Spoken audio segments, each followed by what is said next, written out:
যাদের কুরবানি কবুল হবে না।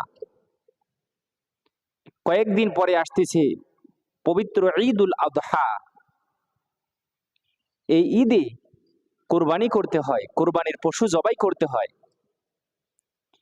কিন্তু ৩ শ্রেণীর মানুষ আছে যাদের কুরবানি তারা করবে, কিন্তু তাদের কুরবানি কবুল হবে না। তারা কুরবানি করবে ঠিক, কিন্তু তাদের কুরবানিটাকে আমার আল্লাহ তাআলা কবুল করবেন না। ভাই, আমরা কুরবানি করব কেন? আল্লাহরে সন্তুষ্ট করার জন্য, আল্লাহরে খুশি করার জন্য। আল্লাহ যেন আমার কুরবানিটাকে যেন কবুল যেন করে নেয়। ইব্রাহিম আলাইহিস সালাম নিজের সন্তানকে কেন কুরবানি দিয়েছিলেন?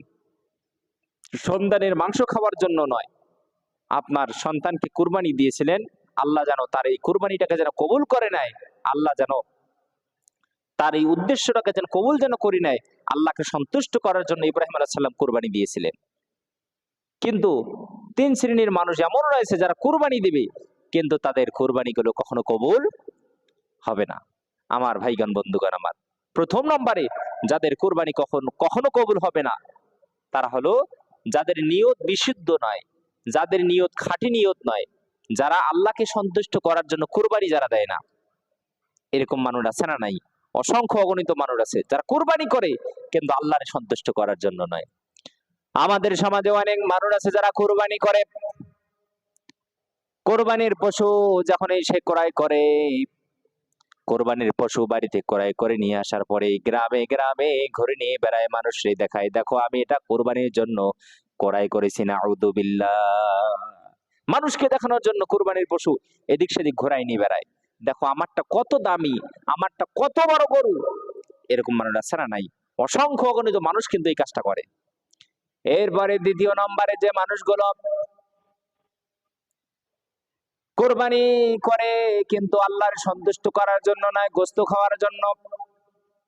বিয়ের বাড়িতে মাংস দিতে হবে, ছেলের শ্বশুর বাড়িতে মাংস দিতে হবে, বিভিন্ন আত্মীয় স্বজনের বাড়িতে মাংস দিতে হবে, এজন্য কিন্তু অসংখ্য অগণিত মানুষ কোরবানি করে।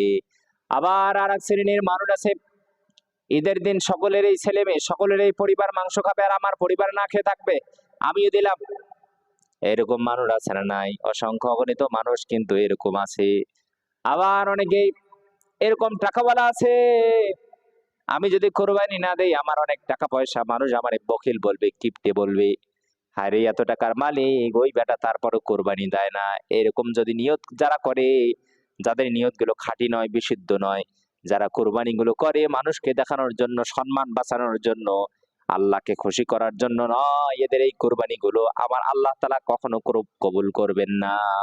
তাহলে যারা কুরবানি যারা করে আল্লাহরে সন্তুষ্ট করার জন্য নয়, নিজের সম্মান বাঁচানোর জন্য, নিজের ইজ্জত বাঁচানোর জন্য, নিজেকে বড় বানানোর জন্য, নিজেকে বড় কুরবানি দাতা বানানোর জন্য, এই মানুষগুলোর কুরবানি আমার আল্লাহ তাআলা কখনো কবুল করবেন না। এরপরে দ্বিতীয় নম্বরে যে মানুষগুলোর কুরবানি কখনো কবুল হবে না, তারা হলো যারা হারাম টাকায় যারা কোরবানির পশু যারা ক্রয় করে। এরকম হারাম খোরের কিন্তু অভাব নাই আমাদের সমাজে। বিভিন্ন সমিতির সাথে জড়িত, বিভিন্ন ব্যাংক বিমার সাথে জড়িত, বিভিন্ন ভাবে সে হারাম পথে উপার্জন করে, হারাম পথে কামাই করে। একজন মানুষ দৈনিক পরিশ্রম করে 1 থেকে 2,000, আর সে প্রতিদিন ইনকাম করে 1.5 থেকে 2 লক্ষ টাকা। নাউযুবিল্লাহ। এরকম অসংখ্য অগণিত মানুষ হারামখোর, যারা সুদ খায়, ঘুষ খায়। ঘুষ না খেলে যাদের চোখে রাতের বেলায় ঘুম আসে না, এই সুদখোর, ঘুষখোর, হারামখোর যারা অবৈধ পথে ইনকাম যারা করে, মানুষকে ঠগিয়ে এনে সেই অর্থ দিয়ে যারা কোরবানি যারা করবে, এদের এই কোরবানি গুলো আমার আল্লাহ তাআলা কখনো কবুল করবে না। কারণ যারা হারাম খায় এদের জন্য আমার আল্লাহ জাহান্নামটা তৈরি করে রেখেছেন।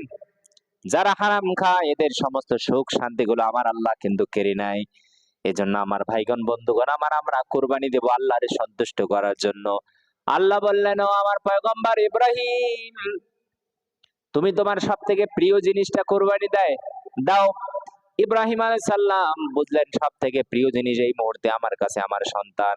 ইব্রাহিম আলাইহিস সালাম নিজের সন্তানটারে কুরবানি দিয়ে দিলেন। আল্লাহ বললেন, ও ইব্রাহিম থামো, ছুরিটা চালাইও না।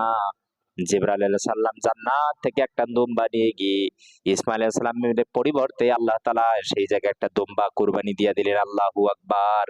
এই জন্য আমরা কোরবানি দেবো হালাল টাকা দিয়ে। হারাম টাকা দিয়ে কখনো কোরবানি দিলে ওই কোরবানি কখনো কবুল হবে না। আর ওই কোরবানির পশুর মাংস খাওয়াও কিন্তু হারাম কি হয়ে যাবে, হারাম হয়ে যাবে। এই জন্য আমরা হালাল টাকা দিয়ে কোরবানি দেব, বৈধ টাকা দিয়ে কোরবানি দেব, আমাদের পরিশ্রমের টাকা দিয়ে কোরবানি দেব। মানুষকে কাঁদিয়ে এনে ওই অর্থ দিয়ে কখনো কোরবানি দেওয়া যাবে না, তাহলে ওই কোরবানি আবার আল্লাহ তাআলা কখনো কিন্তু গ্রহণ করবে না। আর 3 নম্বরে যাদের কোরবানি কবুল হবে না, আমরা দেখা যায় কোরবানি করার সময় কোরবানির পশু যখন আমরা ধরি, এত চিল্লা হাল্লা, এত খুশি, এত আনন্দের খেলায় অনেক মানুষ আল্লাহর নামটাও পর্যন্ত কিন্তু নেই না, নাউযুবিল্লাহ। আবার দেখবেন হাট বাজারে কসাইগুলো, যারা মুরগিগুলো যারা জবাই করে, এরাও দেখবেন জবাই করার সময় আল্লাহর নামটা পর্যন্ত নেয় না। আমার আল্লাহ বললেন, আমার নাম ছাড়া যে পশু ক্রয় করা হয়, গায়রুল্লাহর নামে যে পশু ক্রয় করা হয়, ওই পশুর মাংস খাওয়া হারাম করে দিয়েছেন কে? কিন্তু কোরবানির সময় আনন্দ ফুর্তির কারণে, উল্লাসের কারণে আমাদের সমাজে কিন্তু আল্লাহ জবাই করার সময় আল্লাহ নামটাও পর্যন্ত কিন্তু নিতে পারে না। আমার আল্লাহ ডাক দিয়ে বললেন যে পশুটা গায়রুল্লাহর নামে অর্থাৎ আল্লাহ ছাড়া অন্য কারো নামে জবাই করা হয়, এই কোরবানির পশু আমার আল্লাহ তাআলা কখনো কবুল করবে না, এবং এই কোরবানির পশুর মাংস খাওয়াও কিন্তু হারাম। আল্লাহর নাম ছাড়া যেটা জবাই করা হয়, এই কোরবানির পশুর মাংস খাওয়াও কি হারাম। এজন্য জবাই করার সময় আমাদেরকে আল্লাহর নাম নিতে হবে, বিসমিল্লাহি আল্লাহু আকবার। শুধু যে জবাই করবে সে নয়, যারা কুরবানির পশু যারাই ধরবে, প্রত্যেকটা মানুষকে বিসমিল্লাহি আল্লাহু আকবার বলতে হবে, আল্লাহর নামটা নিতে হবে। কারণ আল্লাহর নাম ছাড়া কোনো পশু জবাই করলে ওই পশুর মাংস খাওয়া হারাম করে দিয়েছেন কে? আল্লাহ তাআলা। এই জন্য সম্মানিত ভাইগণ বন্ধুগণ আমার, আল্লাহ তাআলা আমাদের সবাইকে প্রত্যেকটা কথা বোঝার তৌফিক যেন দান করে, বলি আমিন।